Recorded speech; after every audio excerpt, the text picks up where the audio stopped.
Seshachalam encounter జరిగినప్పటి నుంచి తమిళనాడుకు సర్వీసులు రద్దు కావడంతో ఏపీఎస్ఆర్టీసీకి 3 కోట్ల రూపాయల నష్టం కలిగింది.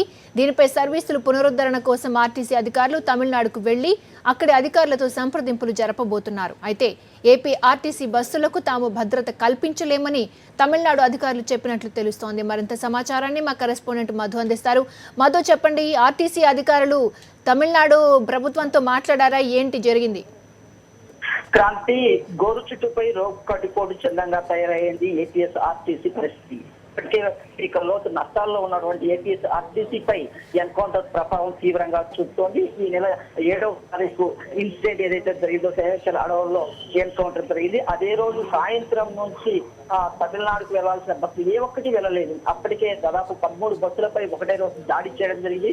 ఏపీఎస్ ఆర్టీసీ బస్సులను ధ్వంసం చేశారు. అప్పటి నుంచి ఇప్పటి కంటిన్యూగా తిరుపతి నుంచి వెళ్లాల్సినటువంటి బస్సు ఏ ఒక్కటి వెళ్ళలేదు. ఒక చిత్తూరు జిల్లానే కాకుండా పొరుగునటువంటి కడప కావచ్చు, కర్నూలు, అనంతపురం, నెల్లూరు ప్రాంతాలు, అంటే మొత్తం సిటీలోని ఏ ఒక్క బస్సు ఏపీఎస్ ఆర్టీసీ బస్సు తమిళనాడుకు వెళ్ళలేని పరిస్థితి. దీంతో భారీ నష్టం వాటింది. ఇప్పటికీ 3 కోట్ల రూపాయల పైబడి నష్టం వాటినట్టు అధికారులు చెప్తున్నారు. ఏపీఎస్ ఆర్టీసీ తీవ్ర నష్టాలు కూరుకుపోయిన పరిస్థితి స్పష్టంగా కనిపిస్తుంది.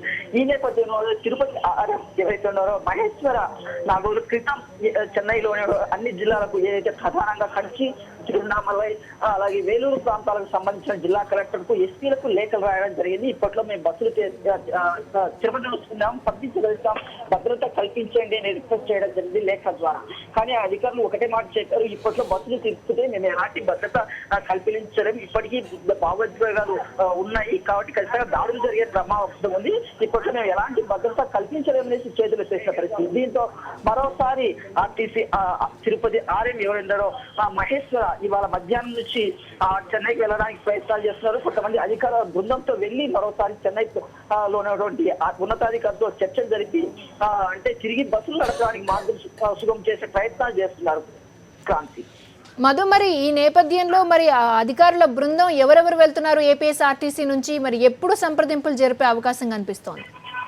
అంటే ఇప్పుడే లేఖల ద్వారా ఇప్పటికే పలుమార్లు సంప్రదింపులు జరిపారు. మరోసారి ప్రత్యక్షంగా చర్చలు జరపడానికి ఆర్ఎం ఎవరైతే ఉన్నారో మహేశ్వరతో పాటు మరి కొంతమంది అధికారుల బృందం ఇవాళ బయలుదేరడానికి సన్నాహాలు చేసుకుంటున్నారు.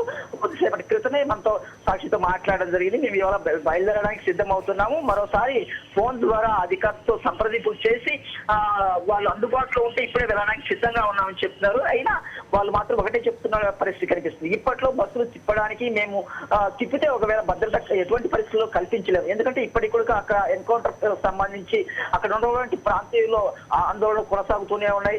తెలుగు సంస్థలతో పాటు ఏపీఎస్ ఆర్టీసీ బస్సులపై దాడులు చేసే ప్రమాదం స్పష్టంగా ఉన్న నేపథ్యంలో ఎటువంటి పరిస్థితుల్లో భద్రత కల్పించలేమని చెప్పడంతో ఆర్టీసీ అధికారులు డైరెక్ట్ గా చర్చలు జరిపి ఇవాళ కాకపోయినా మరో 2 రోజుల తర్వాత అయినా బస్సులు నడపడానికి వీలు కల్పించండి, అవకాశం కల్పించండి, భద్రత కల్పించండి అనే ఫోన్ లో సంప్రదింపులు జరపడానికి సన్నాహాలు చేస్తున్నారు. Kranthi. Okay Madhu, thanks for the inputs.